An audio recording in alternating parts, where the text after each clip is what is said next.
Brother Ron, and welcome to We All Be News Radio and TV, the news-free Dixie for the 21st century.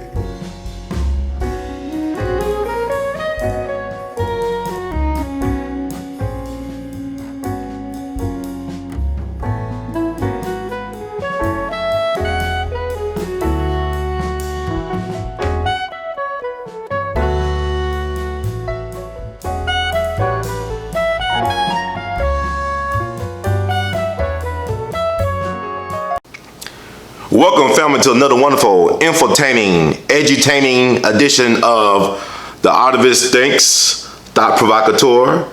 I'm your host for the Empowerment segment, Brother Ron, also known as R2, C2, H2, the Artivist. And this is the We All Be Info movement, because knowledge is the currency of the universe. And I just want to share some things with y'all. I thank y'all for supporting the platform.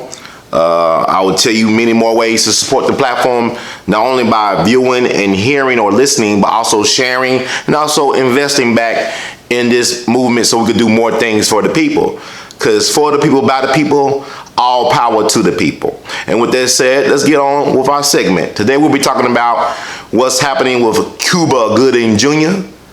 It's not all good what's going on with Mr. Cuba Gooding Jr., but he is getting the juice treatment. They are juicing Cuba Gooding Jr. In other words, he's getting OJ'd. You know, and it's ironic because he actually played OJ in the award-winning historical fiction movie or docudrama series known as The People vs. OJ. He played OJ. I believe he did an interview where he was asked about how he prepared for the role of playing Orenthal James Simpson, one of the greatest, if not the greatest, running back in the history of all of football, whether it be college or professional.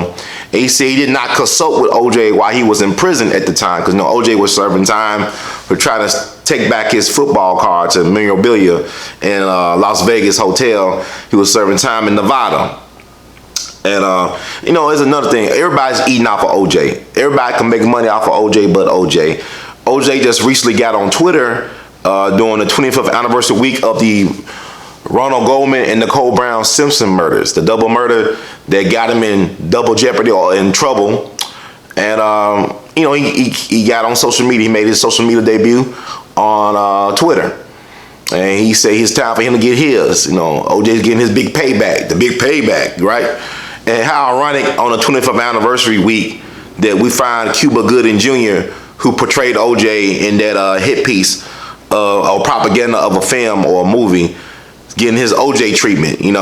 From my understanding, he's accused of sexual misconduct with a fan or a groupie, whatever you want to call it. There's some grainy video footage. It perplexes me to still see we got grainy surveillance footage in 2019. Like they shooting the moon landing or something. Now it makes you question the moon landing. Grainy footage from '69. You still got grainy footage in 2019, and you want me to believe video evidence that they could manipulate? Look at Nancy Pelosi, where they took her words, they manipulated that footage of her saying what she did not say or doing what she did not do, and you got holograms they can do. I mean, you can't believe your lying eyes these days. But anyway, in the footage, it allegedly shows Cuba Gooding Jr. Allegedly touching the woman without her consent. I mean, we can't hear their vocals. I don't know what they're saying. You can barely see what's going on in the footage. It's so grainy and fuzzy. But with that said, he turned himself into the authorities to face his charges. And interesting, my understanding that he actually turned himself in to the authorities, but the authorities still felt the need to put the handcuffs on Mr. Gooding Jr., which is interesting because it reminds me of what happened to OJ about 20 plus years ago, 26, 25 plus years ago, when he was handcuffed by a tree on his property, I believe. And the news anchor said, hey, they don't believe that OJ's a suspect, but as soon as the news person says that, you see a footage of him with handcuffs on, with his hands behind his back, like he is the on and only suspect, that he's guilty before he even have his day in court. So this is what they do, the games they play. And also I mentioned how the Newsweek cover had his mugshot photo very darkened to make it look very sinister and foreboding. To put the boogeyman Willie Hort, what was that guy's name?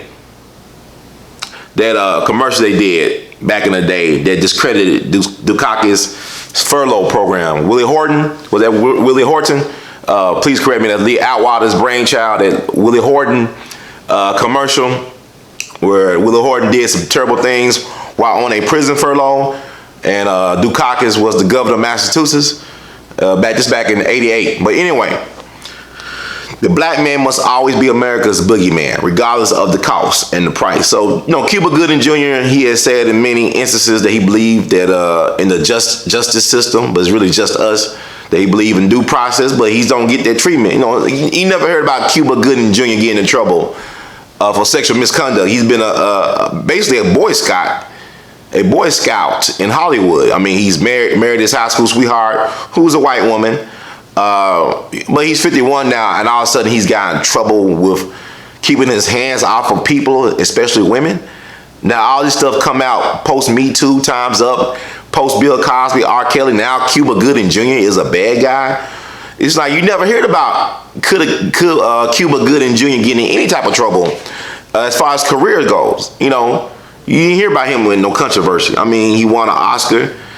He wore dresses in movies. I mean, he had no problem with that. So why are they getting him now? Who did Cuba Gooding Jr. pissed off in the Illuminati, in the secret society? Or who did he pissed off in the Hollywood structure? Or is this just blowback from the Netflix Central Park 5 movie? And they had to get some Negro. And it's interesting. I want to talk a little bit about that as well.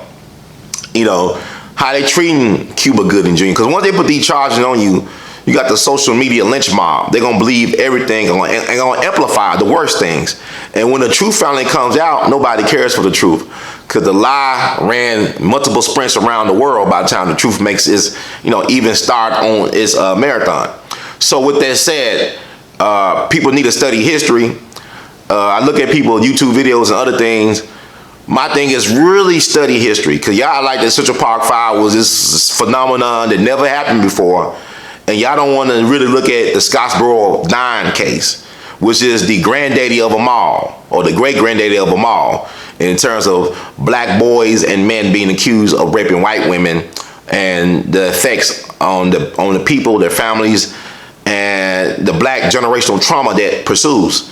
And the narrative still continues. So I see brothers and sisters, I haven't looked at the Central Park 5 Netflix movie as of this segment, which is Monday, June the 17th. I plan on looking at it, but I saw Ken Burns' documentary about the Central Park 5 several years ago. I think it came out around 2012. And, that's very informative. You should look at that as well, as long as with the movie, as well as check out the interviews the brothers are doing currently. And basically what I'm saying is do your research. Stop listening to just Brother Ron or any other talking head to get your information. I just want to encourage y'all to do your own research because it pays. It rewards you because it helps you to develop your own insightful worldview. You can contribute your perspective and insight to a productive dialogue instead of being somebody's mockingbird. So with that said, let's go back to the Scottsboro 9 case. 9 black boys riding the train during the Great Depression in America, looking for work, riding the Southern Railroad between Chattanooga and Memphis, Tennessee. Memphis always popping up. They get into a fight with a group of white boys on the train. They were successful. They threw the white boys off the train. The white boys reported to the authorities that they got into with the black guys on the train. And there was also 2 white women who were well-known prostitutes on the train as well. One was named Ruby Bates, the other was Victoria Price. They were well-known prostitutes. So when the authorities finally stopped the train in Alabama, they arrested all the black people on the train, which was 9 black boys, the Scottsboro boys. And they were boys, they were teenagers. I'm tired, it was Central Park 5, they were teenagers. Stop calling them, they were black men, they were black boys. They were railroaded, just like the Scottsboro 9, they were black boys who were railroaded. They almost got lynched just based on the accusation by the white women, because what the white women were afraid of, they were known prostitutes, But they was afraid if they was arrested for prostitution, they would have violated the Mann Act, which made it illegal to transport women across state lines for immoral purposes. Really, that's the Jack Johnson law. It was made for Jack Johnson, who was known for bedding a whole bunch of white women and for marrying white women. And so they made that act to catch him in the act, so to speak, even though all the sex that Jack Johnson had was consensual, especially with his wives. So the white women were fearful that they would be charged under the Mann Act, so they lied on the black boys, saying they were raped. The medical doctor examined the white women. He saw no signs of rape. Matter of fact, Victoria Price had old semen from a lover in her from a couple days before. So she wasn't raped by no black boy. Matter of fact, one of the black boys had syphilis so bad it hurt for him to walk. And these are teenagers. So one of them had a real advanced syphilis. He couldn't screw nobody, let alone himself. So you had several trials, right? They always lynched almost before they had due process that day in court. The sheriff of the town called in the Alabama governor of Alabama, called the governor of Alabama, who called in the state guard, the Alabama State National Guard, right, to protect the Scottsboro boys. And they moved them from that town to Gaston, Alabama, the county seat.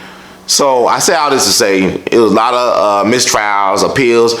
First, the boys were sentenced to death. Then that was overturned. They went all the way to the U.S. Supreme Court. These guys' lives were ruined. Now these black boys suffer hell after going through that hell of the judicial justice system. Their lives was destroyed. Matter of fact, one of the guys, Roy Wright, back in '59, I believe, he was a merchant marine. He came back home. He accused his wife of cheating on him. He killed his wife and himself. It was a murder-suicide. I believe it was 1959. One guy, Clarence Norris, I met his son. Clarence Norris escaped from jail. Clarence Norris Sr. escaped from jail back in '48 and went into hiding up in New York City. And he was finally pardoned by Governor, of all people, Governor George Wallace pardoned him or exonerated him back in 1976. He ended up living to 1989, died of complications from Alzheimer's. But he wrote an autobiography about his experiences that you should check out. This is the Scottsboro Boys' primary source, Clarence Norris Sr. Let's look at all these 9 of these black boys' lives were damaged. One of the prostitutes, these white women were poor white trash. They grew up among black people. They lived in mixed neighborhoods. They were prostitutes who were well known to bed black men. They love bedding. They love having sex with black men for some money and for some alcohol. But Victoria Price, till her dying day, claimed that these boys raped her, even though there was no evidence to conclude that. As a matter of fact, the prosecution, who was tired of going through the Scottsboro boys' trials and reversals, they had a private meeting with her back in 1936 to get her, hey, look, if you confess that you lied about the Scottsboro boys, we won't charge you with anything. And she refused to take back her statement that they raped her. She said several times under oath, this lady committed perjury several times. They said, we're not going to charge you with anything if you just admit or confess that you lied. And she still kept on with the lie. To the day she died, she kept saying that they raped her. But the other prostitute, Ruby Bates, could not lie well. I mean, she had a lot of insecurities about herself, and she felt bad. She didn't want these guys to be killed or go to jail forever on account of her. So she ended up becoming a prize witness for the defense. She went to New York, found religion, confessed to a minister or a pastor. He told her, go back down south and tell the truth to the authorities that these Scottsboro boys did not rape her. So she did that, went into the Communist Party, got some money, started doing speaking engagements, and she, became a champion for the Scottsboro boys. But it was her actions and her friend's action that put them in that space in the first place. So I want y'all to really dig into that Scottsboro boys phenomenon. And you see the problems, you look at what happened to Cosby. What if Cosby just messed with all black women? I'm not even talking about his guilt or innocence. What if Bill Cosby was just known to mess around and mess over black women? Would there have been any outrage? Think about Emmett Till. If Emmett Till wolf whistled allegedly at a black woman, would there have been any type of outrage in terms of what he had become a disfigured face of the American Civil Rights Movement. Would that horrible thing would have happened in Money, Mississippi to Emmett Till, had this been a black woman he flirted with, allegedly. And that white woman came out and said it never happened, supposedly, according to historian Tim Tyson, but we have no video or recorded evidence that she actually said that. We're going on his word. But I'm just saying, this is tricky. I want y'all to really study American history and understand this ain't nothing new. I don't have to look at Scottsboro, at the Central Park 5 case to know that we're still dealing in a system of racism and mistreatment of black people, of hue, H-U-E, beings, human beings. This is nothing new. What we need to understand is study the historical record and also to never forget these names and stories. Like June 16th, Father's Day, was the anniversary of the death of George Steeney Jr. George Junius Steeney Jr. He was executed by the state of South Carolina for allegedly killing 2 white girls, allegedly, based on scant evidence connecting him to the scene of the crime or to anything. As a matter of fact, it has now came out that a white man, an affluent white man with all types of connections, confessed on his deathbed that he killed those 2 little girls, probably raped them. And he died 3 years after the crime. I believe they say he died in 1947. You can Google up the article about that, about this white man confessing to killing the 2 girls that George Steeney was accused of killing. George Steeney was dead within 83 days. They had his trial. On to the jury, the all-white male jury, 10 minutes to find him guilty. I doubt that there was any type of an appeal was filed on his behalf, because as soon as they found him guilty, he was dead within a month. Right? He died on June 16th, put to death. He had outrage from the NAACP. He had some national movements, even international outrage to a certain point. But this is during the time of World War II. The Allied invasion just happened, D-Day, in early June of 44. So the world was at war. They didn't give a damn about no black boy getting railroaded by the Just Us system, just like they don't give a damn now. Because there are many cases. I could talk about Curtis Flowers. That's another story. And I might talk about that in the near future again. But yes, he got killed. The youngest person put to death in American 20th century history, George Steeney Jr., under questionable circumstances. I had a chance to talk to his cellmate before he was transferred to the death house in South Carolina, death row. Got a couple interviews with him. You can hear that on We All Be TV. I also talked to his brother, who was like a spitting image of his brother, so to speak. Like, he looked like what his brother would look like if he was an older man. So he's a retired minister up in Brooklyn, I believe, New York. I had a chance to talk to him twice about the situation. So what I'm saying is, we gotta stop getting so emotional about this and start studying this like it's science. It's a science to this madness. There's a method to the madness. And I like this stuff happening back in, but look, white girls in George Steeney Jr. case, accused of killing 2 white girls. Emmett Till accused of whistling a white lady. Central Park 5 accused of raping a white female jogger. Cuba Gooding Jr. accused of groping a white woman. Go on. Even Emmett Till's father was accused of raping and killing white women during World War II. He was put to death by the military. The U.S. military put him to death under a questionable trial as well. Everything is questionable, because it's something about rape that people lose their perspective or rationale when it comes to, I guess, so-called crime and punishment. To some people, rape is more horrible than death, than killing somebody. To rape somebody could be more horrible than actually killing a person, to some people's minds and sensibilities. So what they said, Cuba Gooding Jr., why now? You never heard about Cuba Gooding Jr. getting a jaywalking ticket, and now he's accused of sexual misconduct, facing possible jail time, if not a fine, and all types of stuff. So what's really going on? I know Dick Gregory used to tell me, and y'all heard it in the podcast that we had with Dick, he used to tell me to never sit at a bar by yourself. Never go to a bar and sit at the bar by yourself. Guess how you get set up. So if y'all go, I think he talked about that, and the first time we really talked about the Bill Cosby case back in 2014. he talked about that, about sitting at the bar by yourself and being approached by strangers to take pictures, have drinks, and people could use that to blackmail you later on. Like you take a picture with somebody you don't know at a bar, and then years later they coming for you, saying that you raped so and so, you did this to so and so. I say, I don't know so and so. Well, the picture tells a different story, sir. Well, who is this with you in the picture? Well, that's the person. I don't know, but no, you're in the picture with this person, so y'all must know each other. So you gotta be careful who you take pictures with now. And I don't blame celebrities that have security that they're hard to get access to, because now you see why celebrities, a lot of them don't like taking pictures or like interacting with their fans, so-called fans. Look at the incident that happened a couple weeks ago with 50 Cent on a date, and a dude tried to approach him to give him his mixtape or whatever. And I don't see no security around 50. And one of the guy's friends, I guess he's filming the whole thing on his phone. But you just gotta be careful, because you could take that and even manipulate that for something else. They could distort audio, distort the video, and I'm starting to think you shouldn't be able to use video in court for trials. But with white people, with the white system, I ain't gonna call it supreme. It's not supreme. It's horrible. In this system, they decide when they're gonna use what they want to use, when they want to get you.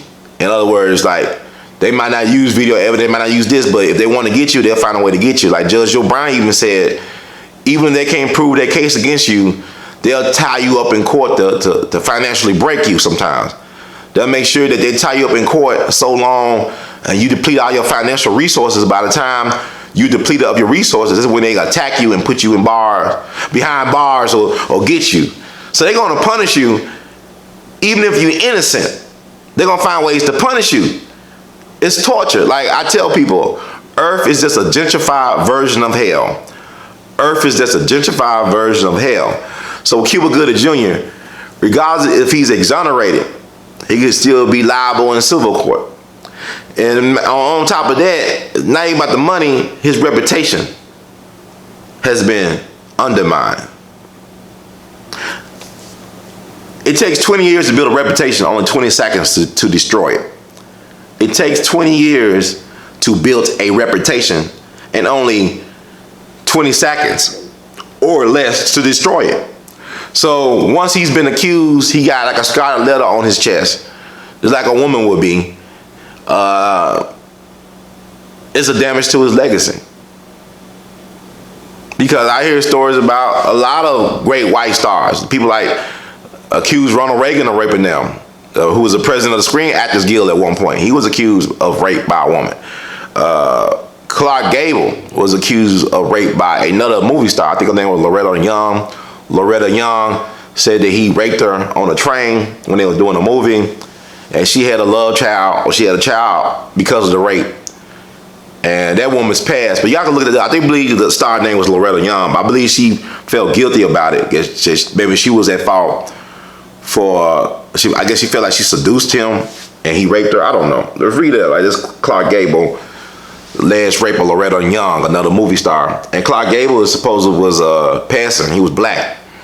He was tall, dark, and handsome. So he was passing as white, supposedly. So that's another story I might want to get into as well. But I wish Cuba Gooding the best, and I hope it turns out in his favor. But as a black man, we have targets on our back. We got to be careful, especially those in the limelight and spotlight. The games they play. The games they play. Nobody's protected. Nobody's invincible to any charge. Even with Kobe Bryant, I don't believe he raped that woman. It was well documented that she had many sexual partners in that time span. And she had a reputation, but she still got paid, I believe.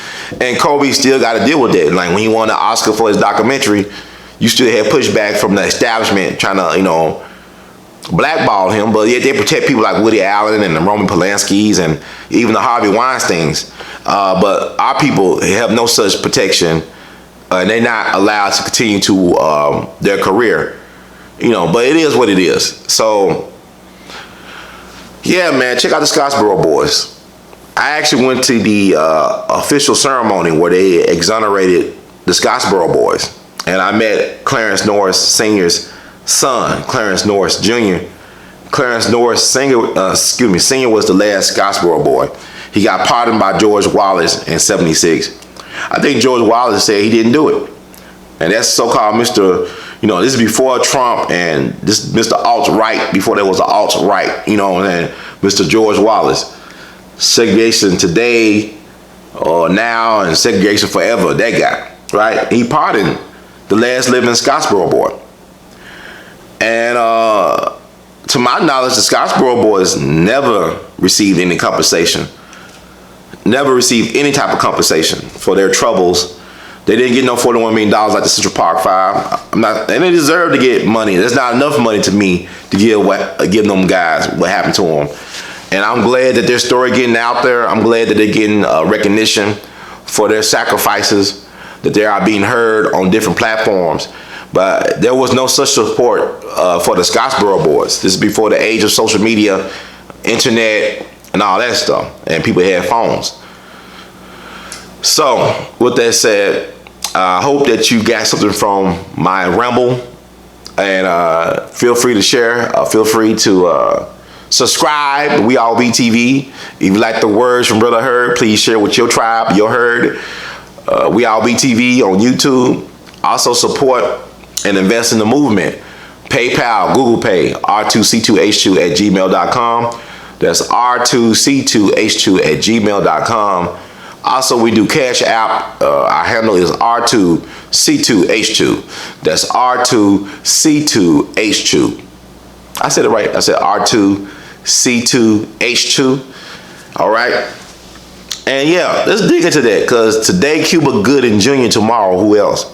Nobody is safe in this world, in this climate that we live in, this social media lynch mob mentality. Also, you can buy Artivist gear. You can buy Artivist art, r2c2h2.com. That's r2c2h2.com.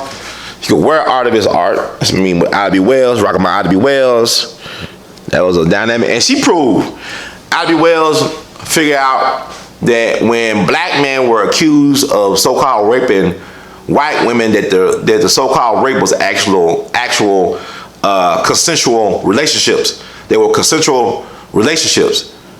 That sometimes the white woman was the one aggressive in pursuing these relationships, and they got her ran out the South, and her life threatened. Her newspaper office was destroyed. They ran Ida Wells out the South because of what she told them truth. When her best friends got killed, who owned the People's Grocery Store, they were not killed because they were raping white women. They were killed because white folks didn't want no type of competition when it comes to economics and politics. So this is something that we learn even today. So that should be noted. Also, y'all should check out the case of Willie McGee. Willie McGee was a black man that was put to death in Mississippi in an electric chair. Old Sparky, I believe, in an electric chair in Mississippi back in '52, I believe. But his case became a cause celeb. Who's who of people, whether it be Einstein, Josephine Baker, Paul Robeson, even the Pope was trying to, get his case thrown out. He was accused of raping a white woman in Laurel, Mississippi. Now, he claimed that the relationship was consensual. To the day he died, he claimed that their relationship was consensual, that they were lovers, but that when she got caught, she screamed raped. And so he was punished. And so y'all should check out the Eyes of Willie McGee, written by a journalist. I forgot his name. I interviewed him as well. But also I interviewed Willie McGee's granddaughter a couple years ago as well. You can check that out on YouTube on We All Be TV. But this man was put to death for allegedly raping a white woman. Or think about the case of Charles Mack Parker down in Poplarville, Mississippi. The last so-called classic lynching. He was basically dragged out of a jail cell and lynched and thrown into the river. He was accused of raping a white woman while her husband went to get help for their broken down car on a lonely highway. They accused him of raping this white woman, and he never had his day in court. And he was dragged out of jail and lynched by law enforcement and local people, Klansmen. So I gave y'all some gems to look up. Check out the Scottsboro 9, the Scottsboro boys. Check out Willie McGee. Check out everything I said. So if things I've been saying being beneficial to you, then support the movement. So thank you all for listening once again, and for subscribing, and for supporting, In the words of the great Duke Ellington, we love you madly. Keep on producing and pushing.